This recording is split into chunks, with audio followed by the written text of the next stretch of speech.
Assalamualaikum warahmatullahi wabarakatuh. Perkenalkan, nama saya Dika Gembinasi, Prodi PG PAUD, Fakultas Ilmu Pendidikan Universitas Trunojoyo Madura.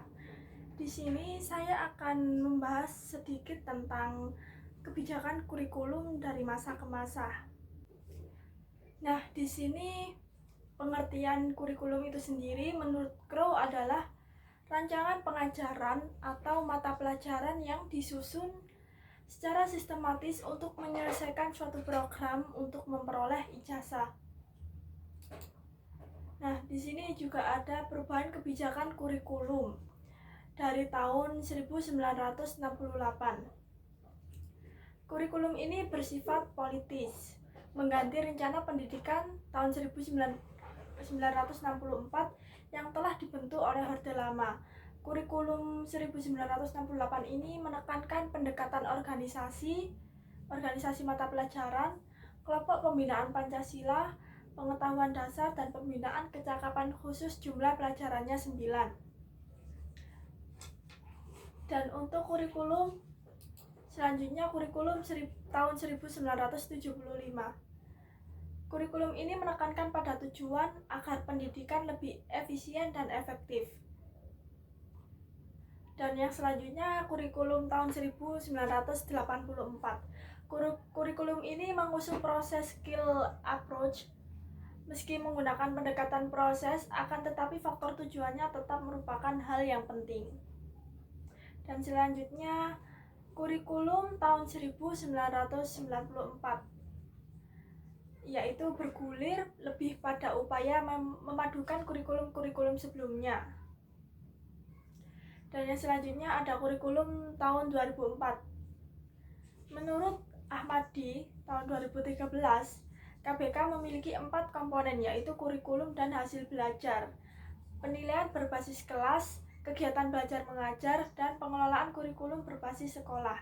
KHB berisi tentang perencanaan pengembangan kompetensi peserta didik yang perlu dicapai secara keseluruhan sejak lahir sampai usia 18 tahun.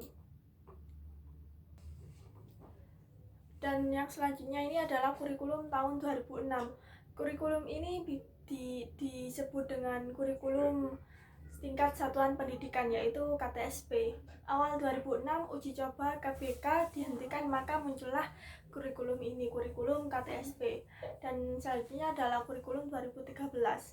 Inti dari kurikulum 2013 adalah ada pada upaya penyederhanaan dan tematik integrasi.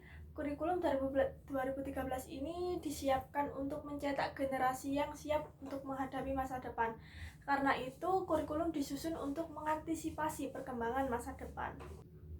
Dan yang terakhir ini adalah kurikulum merdeka, kurikulum yang digunakan saat ini. Nah, kurikulum dengan pembelajaran intrakurikuler yang beragam di mana konten akan lebih optimal agar peserta didik memiliki cukup waktu untuk mendalami konsep dan menguatkan kompetensi.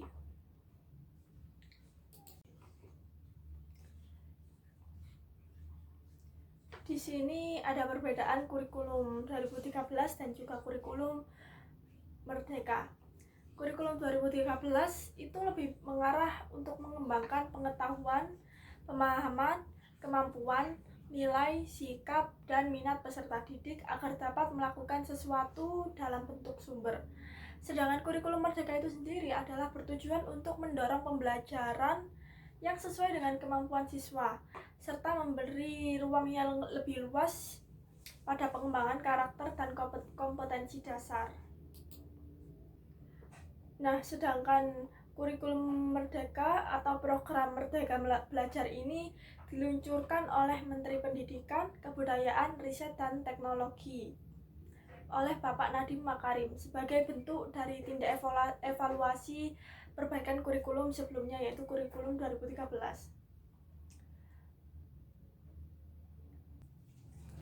Untuk faktor penyebab perubahan kurikulum itu sendiri antara lain adalah yang pertama, adanya perkembangan dan perubahan yang dinamis antara bangsa yang satu dengan bangsa yang lainnya.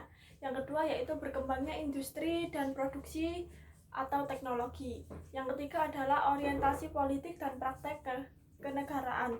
Dan yang terakhir adalah pandangan intelektual yang berubah. Baik, sekian sedikit penjelasan tentang kebijakan kurikulum dari masa ke masa. Kurang lebihnya saya mohon maaf. Wassalamualaikum warahmatullahi wabarakatuh.